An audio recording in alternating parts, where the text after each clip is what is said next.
Paper we're conducting today is May-June 2023 AS Economics. So this paper is based upon your recent past paper and your new examination method the examiner is taking right now. Also, it is based on new paper pattern and new syllabus. So this paper is worth attempting. So we are attempting June 2023 AS Economics paper 2 variant 2. Is Nigeria being held back by its dependence on oil and gas? Nigeria has about half of West Africa's population with approximately 202 million people and one of the largest populations of young people in the world. See, when Nigeria has one of the largest population of young people, it means that Nigeria has a very strong future potential. Nigeria has a very strong number of people who can work and produce for Nigeria in future. So when your working population is young, I mean by young I mean that they're adult or they're in their teens. It means that they can help you grow your potential in the long run. With an abundance of natural resources, it is Africa's biggest oil exporter and has the largest natural gas reserves on the continent. So it is the largest oil exporter of Africa and has the largest natural gas reserve on the continent. Nigeria is highly vulnerable to the global economic disruption caused by the COVID-19 pandemic. Reason why is that? Because the main revenue, the main GDP of Nigeria dependent upon oil exports. And in COVID, all the trading was banned, import export was shut down, and if you recall, the oil was sold at $1 per barrel or something like that because the cost of holding oil was so much at that time that the producers were willing to pay consumers to just take the oil from them and take it to their homes or whatever they like to do with it. Particularly due to the steep decline in the oil prices. There was a steep decline. Also, the reason why Nigeria was affected very much because there was steep decline in the price of oil, and since Nigerian currency is based on oil exports, so this will reduce their revenue. And in the end, oil itself is a good that has an inelastic PUD, right? Inelastic says that if you reduce your price by a larger percentage, your quantity will rise by a smaller percentage, and your revenue will fall as well. So when there was a fall in price level of oil, this negatively affected the GDP of Nigeria. Nationally, 40% of Nigerians live in poverty, while another 25% are vulnerable and could fall into poverty due to the pandemic.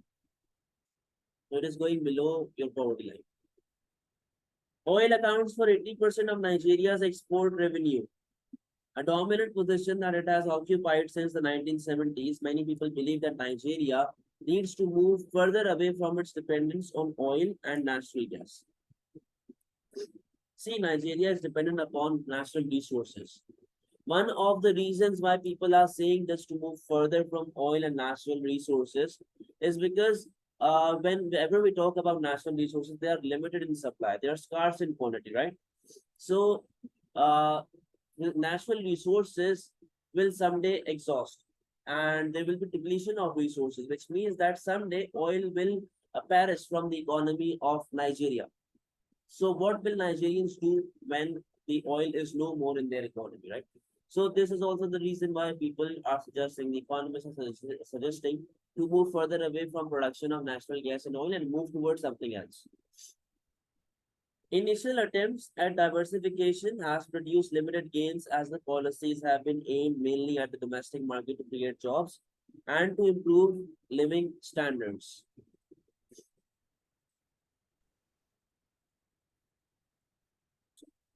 Initial attempts at diversification have produced limited gains as the policies have been aimed mainly at the domestic market to create jobs and to improve living standard. Diversification means to switch to something else.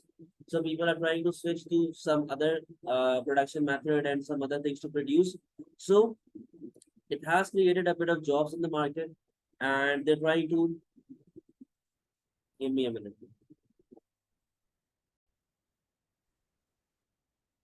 So there needs to be a focus on export-oriented manufacturing that should boost economic growth as it has done in countries such as Malaysia and Indonesia. They are diversifying and they want to increase their export-oriented manufacturing, which means that they are moving towards secondary stage of production and they're moving towards what do you say that there's a term for that industrialization. The economy of Nigeria is moving towards industrialization. All right, when I talk about industrialization, it means that they are moving towards machines because they are moving towards being more production oriented. All right. Based on the experience of these countries, more open trade and competition policies would help to diversify the economy, especially as the African Continental Free Trade Area (ACFTA) takes effect.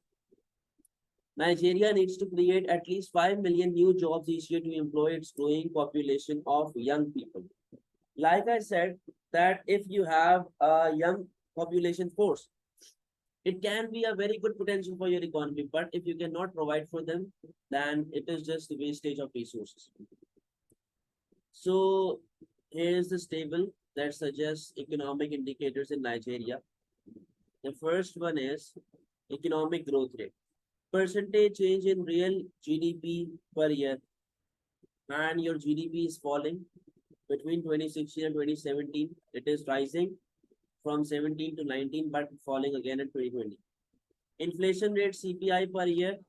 Inflation rate CPI is continuously rising because there is a disinflation in this part. Though the percentage is falling from 2017 to 2019, the percentage increase is falling, but still there is inflation in Nigeria. Current account percentage of GDP, current account balance. The current account balance for deficit in 2019 and 2020, which suggests that there was a deficit in the current account, and this could hit economic exchange rate, the exchange rate of Nigeria. Right? Government budget balance, it was continuously deficit, and if it is continuously deficit, it means that government spending is greater than tax revenue. Unemployment rate, unemployment rate is continuously rising. The unemployment rate is continuously rising, and the hint given in the passage is this: the young people cannot find jobs, right? So this was no, there is still remaining. Nigeria's economy entered a recession in 2020 due to fall in crude oil prices caused by falling global demand and measures to fight spread out of COVID-19. Inflation rose in 2020 due to mainly to higher food prices and the removal of fuel subsidies and an increase in the price of electricity. So this is the main cause of inflation. Removal of fuel subsidy, sorry, increase in food prices and an increase in the price of electricity. The budget deficit also worsened in 2020 because the COVID-19 pandemic caused higher government spending and lower tax revenues, adding to national debt. Nigeria's national debt is sustainable at 25% of GDP, but interest payments are high. So the interest Nigeria has to pay is very high, accounting for about 50% of government spending. Nigeria's government could improve its finances by reforming domestic tax collection. So the Nigeria can improve its domestic tax collection and pay off the debt and the interest rate charge. Non-oil tax revenue is equivalent to just 4% of GDP. So the non-oil tax revenue, the tax revenue apart from oil and all the other goods and services producing in the economy are just 4% of the GDP, which means that they are highly dependent upon oil. An increase in the rate of value added tax from 5% to 7.5% in 2020 resulted in less revenue than forecast because of the recession. A wider tax base could help the budget, but this will require significant reform to reduce both tax evasion and large informal economy. So there is tax evasion in the economy, which is further resulting into budget deficit. So now let's look at the questions. So the first question, Compare the government budget deficit of Nigeria in 2016 with the government budget balance in 2020. So the balance in 2016 was negative 3.9, and in 2020 it was negative 5.2. So you have to tell the examiner that it was deficit in both years. It was deficit in year 2016 and in year 2020. But the deficit has increased. See, this is minus 3.9, this is minus 5.2, which means the deficit has increased throughout the years. Use a production possibility curve diagram demonstrate the impact of the rising level of unemployment on the Nigerian economy. So this is a very basic and very easy question. When the examiner asks something regarding production possibility curve, I will draw this right here. I have good Y, this is my good X, this is my PPC. All right, I'm operating at point A, which means that from this point to this point, there is unemployment level. If the examiner is asking you that there is a rise in unemployment level, this means that your actual is moving backwards. If your actual is moving backwards, this means that your unemployment level will rise in the economy. Simple as that. Right? This will help you gain 2 marks. Consider the extent to which the removal of fuel subsidies in the Nigeria would lead to an increase in inflation. See, fuel is a raw material. All right. Fuel is a basic raw material which is required to run industries, which is required for machines, which is required for your transport. So it is a raw material. When the government removes fuel subsidies, this means that the fuel's price level will rise. And since it is a raw material, the demand for fuel is inelastic. All right. So the raw materials price level will rise. Quantity will fall by a very small percentage, but consumer will have to pay a very hectic amount of their income. So the total expenditure of consumer will rise. Also, fuel subsidies is usually used in the production of goods and services, which means that the cost of production of business will rise and aggregate supply will fall. Whenever the cost of production of business will rise, aggregate supply will fall. This will result to an increase in price level, and this will result in cost push inflation. So you have to explain this concept. Part D. Assess whether using supply side policy is the best way to diversify the Nigerian economy. Whether supply side policy is the best way to diversify the Nigerian economy away from its dependence on oil and natural gas exports. So, part D is talking about this paragraph, these 2 paragraphs.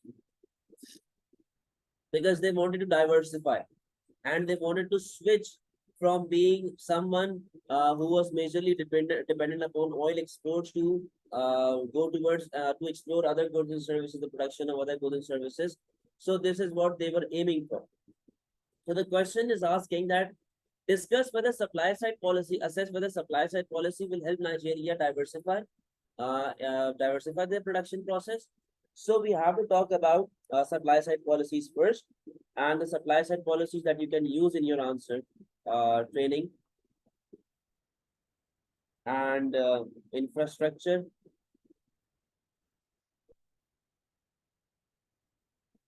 and research and development, and education.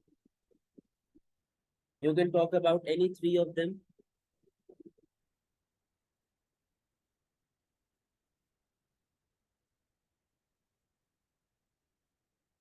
Three will be more than enough. You can talk about any 3 of them. You have to talk about their benefits and drawbacks. Like if I talk about training, when the government trains a worker, it means that the government is enhancing the skills of that worker, right? And that person will be learning new skills, which will increase his occupational and geographical mobility. Right? So you have to link these kind of things. However, training requires time period. It is a long-term process. It cannot be done fastly. So there may be these kind of drawbacks which you can use in your answer, and also the benefit you can use is that it can increase your potential, the productive potential of your economy. It will increase aggregate supply in your economy. So when the aggregate supply is increasing, this will also reduce price level somehow. Subsidies will reduce price level. When government is focusing on infrastructure, when the government is focusing on roads, on sanitation, on well-being of people, this will further increase aggregate supply in the economy. Research and development will help the teenagers living in Nigeria or the young people living in Nigeria to explore different methods of production of goods and services. It will help them explore different things international market is going for. So you can use benefits and drawbacks of these policies. So in the end, you have to give conclusion that either supply side policy is the best policy or should you use something else. Part E. Assess whether adjusting the collection of direct tax or indirect tax is likely to be more effective in increasing the tax revenue collected by Nigerian government. So the examiner is asking that if we adjust the collection of direct or indirect taxes, will it be more effective to increase the tax revenue earned by Nigerian government? So you have to talk about different methods the Nigerian government can use of direct taxes and indirect taxes. All right, direct taxes and indirect taxes. So different methods that we have learned throughout this course, the economics AS level course, we have learned about progressive taxes. We have learned about regressive taxes. We have learned about specific tax, ad valorem tax, and what are the other taxes? Specific, regressive, proportionate tax. You can talk about all of them. All the types of taxes the government can use, the Nigerian government can use to avoid what? To avoid tax evasion and large informal economy that is already existing in the market. So you have to talk about these kind of taxes and methods of taxes. There is VAT, sales tax. You can talk about VAT. So you need to discuss about all these different methods the Nigerian government can use. And in the end, you have to give a solid conclusion. Don't give political answer that it depends upon the situation of the economy. Don't give any conclusion like that. The examiner will not give you any marks on that. So you have to be completely one-sided on your conclusion. You have to make paragraphs throughout and you have to give different methods. You have to suggest different methods the Nigerian government can use. So is there any problem in this case study? Should we move to section B and section C?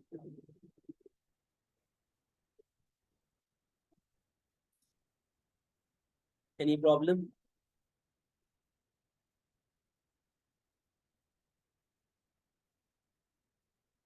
Part C.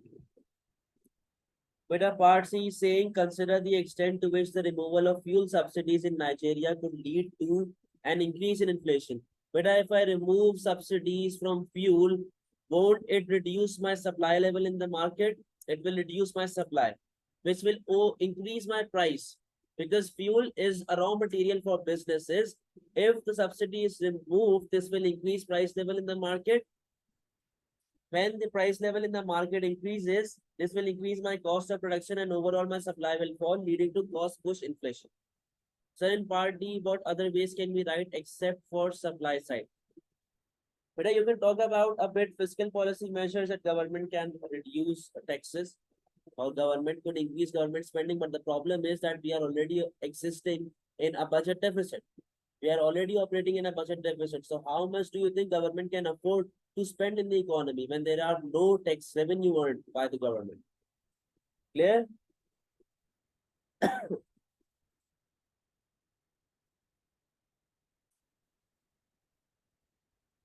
So section B and section C. Take good 10 minutes, 5 minutes for section B and 5 minutes for section C. Try and make marking scheme.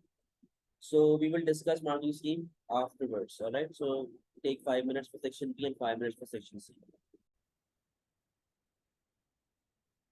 So now we're looking towards section B, microeconomics. The first question, question number 2, part B.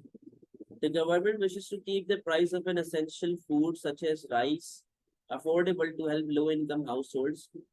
Assess whether a policy of fixing the maximum price for an essential food is likely to be more effective than a policy of making transfer payment to low income households. So part B of question number 2 is completely based upon price control. We have part A. With the help of diagram, explain what is meant by consumer surplus and producer surplus, and consider whether a rise in the price of a product because of higher cost of production is likely to always reduce consumer surplus. So if there is an increase in the cost of production, will it always reduce consumer surplus? This is what the question is. So let's discuss. Question number 2, part A. So to start your question, you need to define what consumer surplus and what producer surplus is. So you will start your answer by defining consumer and producer surplus. Define consumer surplus and producer surplus.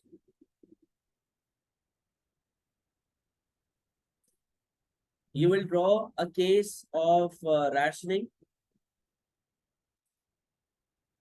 and you will show the case of increase in cost of production, which means that your supply will fall and there will be an artificial shortage in the market, and the price level will rise. Eventually, consumer will ration out of the market. You will explain this whole scenario, this whole case.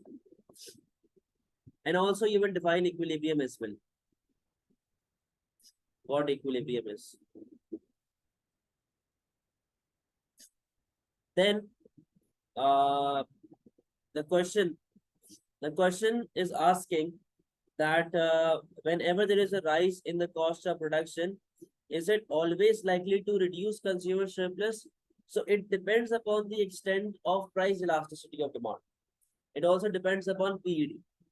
So after you're done discussing your rationing diagram, your conclusion will base upon PED. That it further depends upon price elasticity of demand. If the demand for a product is elastic, consumer surplus will fall definitely, because there are other substitutes available in the market as well. But if your demand for the product is inelastic, your consumer surplus will see eventually whenever there is a fall in supply level and the price is rising, your consumer surplus will fall. But how much will it fall? The extent to which it will fall depends upon price elasticity. Demand is elastic, substitutes are high, competition is very high in the market. The consumer surplus will fall by a very large percentage. But if the demand for the product is inelastic, your consumer surplus will fall, but by a smaller percentage because of fewer availability of substitutes, because of because the competition is low in the market. So it will fall. Consumer surplus will fall, but by a very small percentage. So your evaluation will base upon price elasticity of, right? Question number 2, part B. Government wishes to keep the price of an essential food such as rice affordable to help low-income households. Assess whether a policy of fixing maximum price is essential or transfer payment is beneficial for the people living in economy. So for 2B, you will start your answer by defining what price control is and what maximum price is.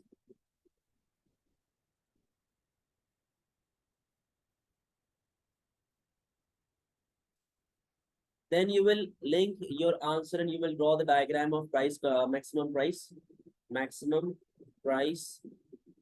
diagram, which will be showing everything: consumer surplus, producer surplus, the area of black marketing, first come, first served basis, additional revenue from black marketing, illegal marketing. You will explain everything and you will give its advantages and disadvantages. Advantages are that it will make the good affordable for consumers. It is a necessity good. Everyone will now be able to afford rice in the market, and it will become cheap. The necessity good is cheaper for consumers, which is beneficial for the economy. However, the disadvantages lead to first come first served basis and the increase in black marketing and artificial shortage in the market because producers won't sell at a lower price level than equilibrium price, right? So this is the discussion of maximum price control. Then you will move towards transfer payment. So you'll have to define transfer payment first. Define transfer payment. And you will talk about its benefits and drawbacks. What will be the benefit and a drawback of transfer payment? An increase in the equality of income. You will talk about the equality of income first. All right, then you will further talk about that how low income earners will benefit from the transfer payment. Means tested benefit and universal benefit, you will discuss about them as well. Means tested and universal, you will talk about them as well. Universal benefits. Then you'll talk about pensions, food vouchers, and things like that, which will help poorer consumers to eat food and to purchase rice in the market, which is an essential good to survive. But if I talk about disadvantages, this is a burden on economy. This is a burden because there is always an opportunity cost to whatever expenditure government is doing. And then you will further talk about if the government is giving universal benefits. For example, universal benefit is for everyone. If the government is giving a subsidy on rice to everyone, for every person, so this means that a person who can afford rice easily also will be paying a lower price level, which is a drawback for the economy, because it is like they are using this for their own advantage, and they are uh, this will not help poor people. And this will further reduce the expenditure from rich people, which will increase inequality of income in the economy. So this is how you will discuss about the benefits and drawbacks of transfer payment. So you have to be extensive. You have to explain them properly. You have to link subsidy in maximum price diagram as well.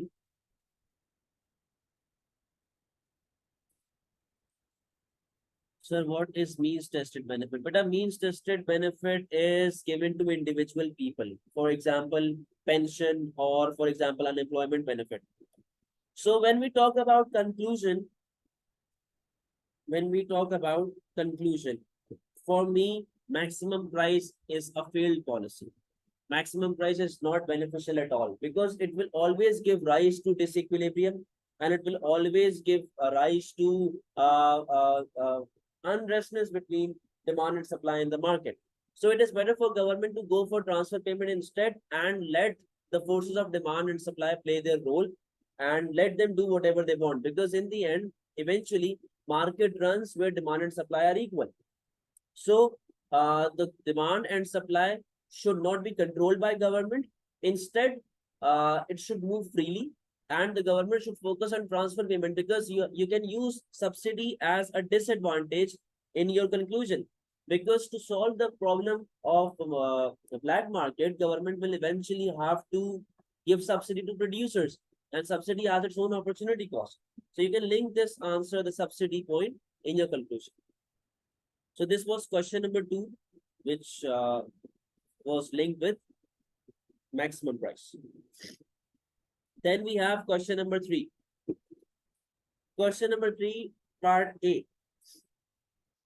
With the help of diagram, explain what is meant by equilibrium in a market and consider the extent to which the equilibrium price and equilibrium quantity are likely to change for a product following an increase in wage of labor across the whole economy. So when there is an increase in wage of labor, this means that the cost of production is rising. All right. So let's discuss this question. Question number 3A. First, you have to give knowledge of equilibrium. Define equilibrium.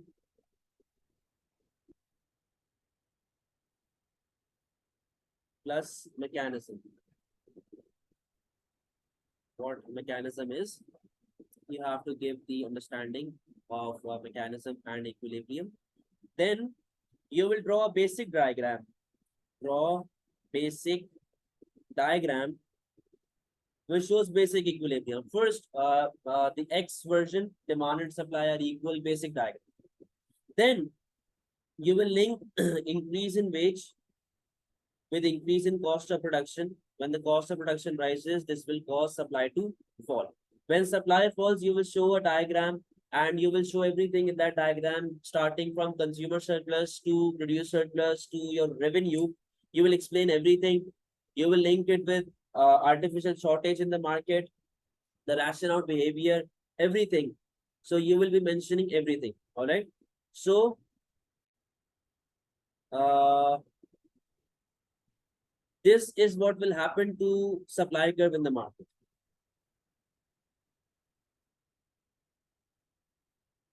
Then you will properly explain the diagram. You will properly link it with total revenue and everything. So the question was that how will this affect how will this increase in wage will affect the market, the economy. So this is what you will explain. And if you link it with demand, which means that whenever the wage level rises in the market, the demand of labor falls. And when demand of labor falls, this is from O level. When the demand of labor falls, it means that unemployment rate in the economy will rise, further causing to decrease in demand overall. Generally, if we're talking generally. All right, so this is how you will cater this question. But again, for conclusion, you will say that the extent to which the wage level is rising will further depend upon my price elasticity of demand. Being a producer, my PED for my labor, or it depends upon my price elasticity of supply if we're talking about supply. All right, so you will have to talk about it depends upon the extent of PED, YD, or your PES. So this is what your conclusion will base upon. Conclusion link with PED or PES. Question number 3, part B.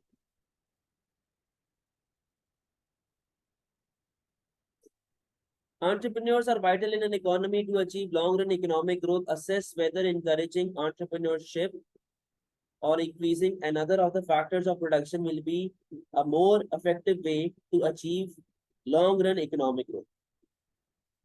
So the question is asking whether enterprise is the most important factor of production that is required to produce goods and services, or is there any other factor of production that is more important than enterprise? So we will talk about enterprise first, discuss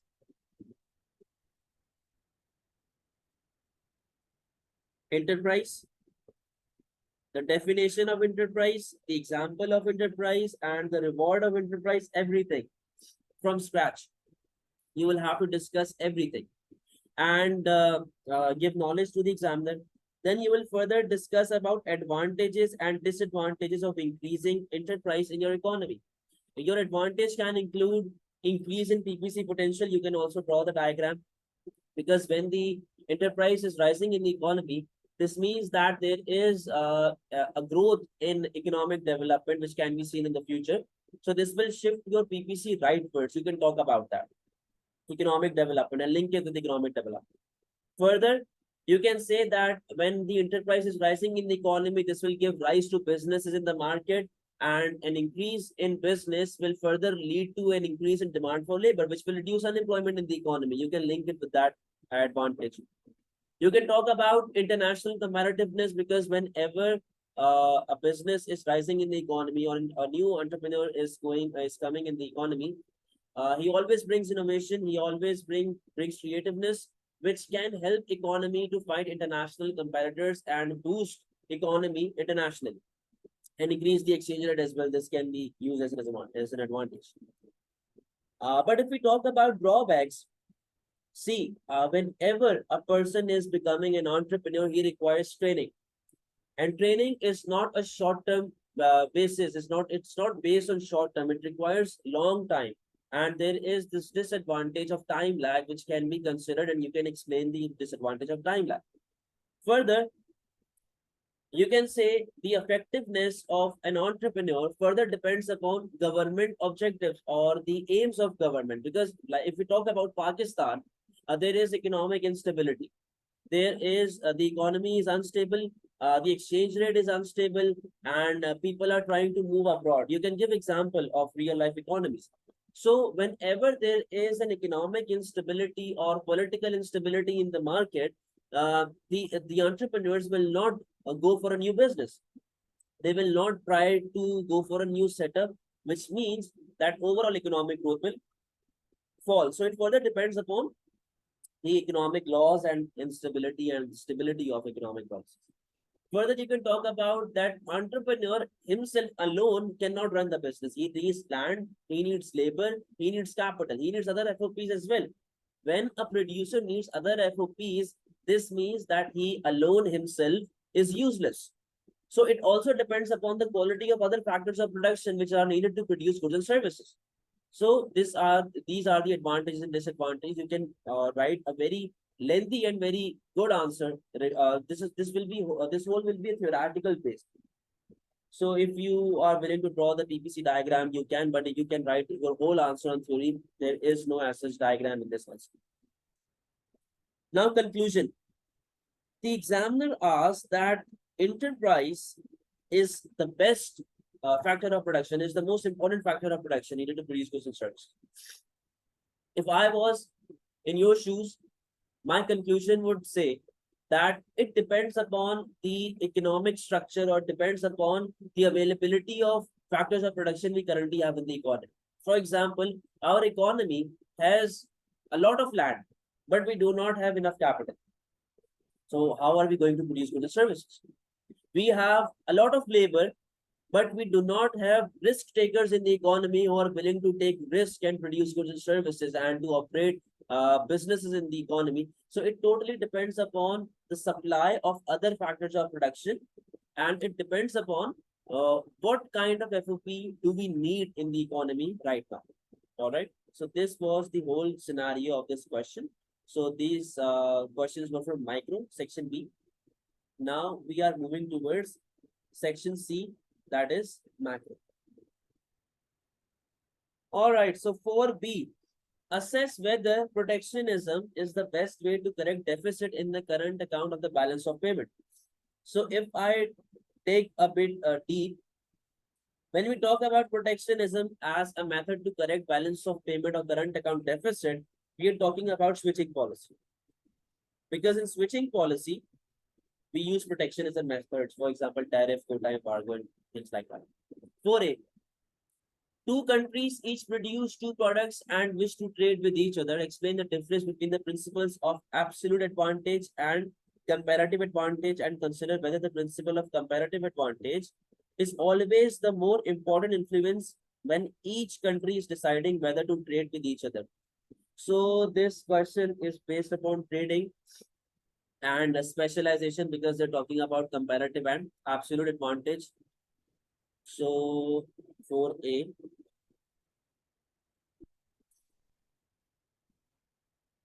You will start by defining comparative and absolute advantage. Define comparative and absolute advantage. Define globalization. Define bilateral trade.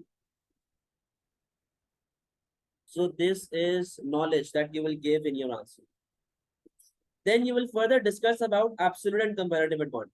You will give examples, discuss, give examples, and link with the case. You have to give the ratio example and the comparative advantage based upon the opportunity cost ratio, the absolute advantage based upon which economy is producing more goods and services, which country has lower opportunity cost. So this is what you will have to explain in your answer.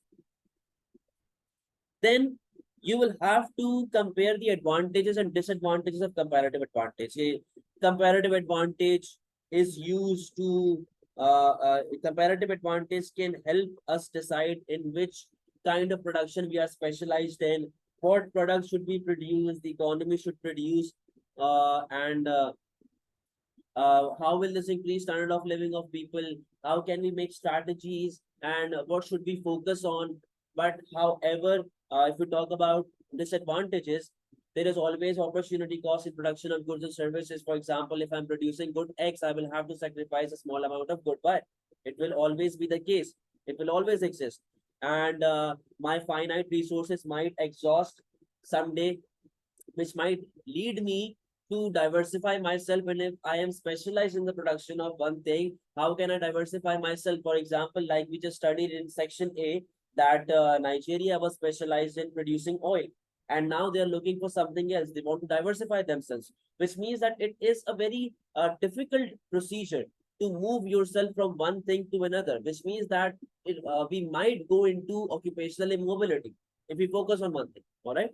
So when we talk about conclusion, you can say that comparative advantage is a very good method to judge with what kind of production are we good at, and what kind of goods and services should be produced in order to maximize our international growth. All right. So this is what question number 4A was. Now going towards question number 4B, and the question 4B said that protectionism is the best way to correct balance of trade or current account deficit. Should we go with the expenditure switching policy? So first you will have to define what current account deficit is. All right, you will have to define what current account deficit is. Then you will discuss about expenditure switching policy. You will discuss about switching policy, discuss the protectionism methods, that is tariff, quota, and things like that, switching policy. And further, you will draw the diagram as well. A diagram of a fall in AD. And you will have to show the link between aggregate demand, price level, and balance of payment stability. When we talk about switching policy, yes, we achieve the balance of payment stability, but the problem is the price level falls as well.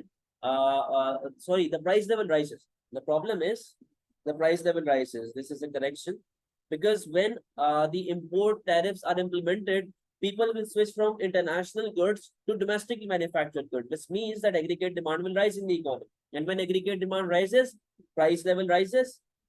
This leads to inflation. So you will have to talk about conflict of objectives. Further, you can talk about there are other policies as well. There are other policies including expenditure dampening policy. You can talk about dampening policy. All right, you can talk about dampening policy. You can talk about incentive to entrepreneurs like subsidies and things like that. Okay. And you can talk about training, which will enhance the skills of entrepreneurs and increase their creativity and their diversification. I will, if I was in your place, I would be focusing more on expenditure dampening policy, because I have a lot of content to write about. If you're talking about expenditure dampening policy, you will draw the diagram of fall in aggregate demand, and you will talk about the policies, and both of the policies like balance of payment stability and price stability can be achieved through expenditure dampening policy. You can talk about incentive to entrepreneurs, that subsidies can increase supply in the market and reduce price level, which will help us in international competition, and overall our exports will rise. So when we talk about conclusion, our aim is to correct the deficit in current account. So what I will focus on in conclusion is that expenditure switching policy is a good policy when we talk about how to control the current account deficit problem. Like I said, because there is no indication of inflation in the question, so you should go for expenditure switching policy. It is one of the best policies because it will give rise to local businesses, employment level will rise, GDP will rise. So this is how you can give your conclusion. So now let's talk about question number 5. Assess whether monetary policy is the only way to control high rate of inflation. 5A, explain the difference between cost push and demand pull inflation, and consider which is most likely to occur if there is a depreciation in the exchange rate of a country with few natural resources. When you have few natural resources and the depreciation is occurring in the country, so what kind of inflation is more harmful and is most likely to occur? So we have question number 5A here. You will have to explain demand pull and cost push. But first, keep in mind, whenever you're talking about demand pull inflation, you have to explain the components of aggregate demand first. You cannot just jump to that point. You have to go step by step. You have to explain the components of aggregate demand, then you can go forward to demand pull inflation. So you will draw the diagrams as well, diagram and diagram. You will further explain them. Then you will link with depreciation of the economy. Define depreciation. Acha. Define depreciation in the economy. Now conclusion. You see, what I think is depreciation is more harmful for producers because when we talk about depreciation, most of our raw material is imported from abroad, which countries do not produce, which is imported from abroad. And if my currency is depreciating, it means that I will have to import raw material even if my currency is worth pennies. It doesn't matter. I will have to buy, I will have to pay for it, which means that when I'm paying for it, the price level is rising by a very large percentage. My quantity is falling by a very small percentage. My expenditure will rise. So what I think is that cost push inflation will be most likely affected by depreciation in the economy. But you can drag your conclusion to demand pull inflation as well. If you want, you can say that whenever there is a depreciation in the economy, my export will rise, my import will fall, which will lead to aggregate demand increase and demand pull inflation. You can write any conclusion you want. Now talking about 5B. Assess whether monetary policy is the only way to control high rate of inflation. Very easy question. Question number 5B. You will discuss monetary policy. Monetary policy. Your answer should include quantitative easing. What is quantitative easing? Sorry, no quantitative. You will discuss about monetary policy. You will talk about fall in money supply. You will talk about rise in interest rate. The investment will fall in the economy. You will draw the diagram. You will explain. You will write its advantages and disadvantages. What are the advantages of monetary policy? You can talk about fall in investment or a rise in expenditure of loans, which will further help us reduce aggregate demand in the economy. And you can talk about the savers and you can talk about borrowers. You will not write about quantitative easing because quantitative easing means to increase money supply in the economy. And we are talking about policy right now. It was a mistake from my side. Then you will talk about benefits and drawbacks that interest rate further depends upon the need of a consumer. For example, there is a business running in the economy and the machine has broken down completely. The business requires a machine now. So regardless of interest rate, consumer will have to take loan and invest in the business. You can talk about speculative methods that that whenever you earn income, one portion is spent out for transaction, which are daily basis goods and services that you buy for yourself. One portion is for transaction. One portion is for precaution. Precaution means that God forbid if I need some money. For example, my car breaks down or there is a need in hospital. I need to have some money in my pocket then. The last portion is speculation. Speculation is completely independent money which I use for saving purposes for my future. So regardless of interest rate, I will be saving my money in bonds or I will save in banks. So it depends upon the consumption pattern of consumer as well. It depends upon the saving pattern of consumer as well. Then you can talk about other policies. For example, supply side or fiscal, any one of these policies. You will not talk about both of them. So you will discuss about any one of these policies. I will discuss about supply side policy if I was if I was appearing in exam. I would have talked about supply side policy because I can write a lot of advantages and disadvantages. So in conclusion, no, monetary policy is not the best policy. The reason is that there are other policies as well. And when we talk about monetary policy, there is always conflict of objectives. We have learned this. There is always conflict of objective because whenever the money supply falls, interest rate is rising in the economy. Whenever the interest rate rises, aggregate demand falls. Though this fall in aggregate demand will bring prices down, but there will be a rise in unemployment as well. The GDP will fall. So you can write this in your evaluation, your conclusion. So there are other policies that government can go for as well. Government can go for supply side policies in which there is no conflict of objectives. Government can go for fiscal policy if they want immediate effect in the economy. So monetary policy alone is not the best policy. All right. So this was our paper of May, June 2023. So I hope this video was very informative for you guys.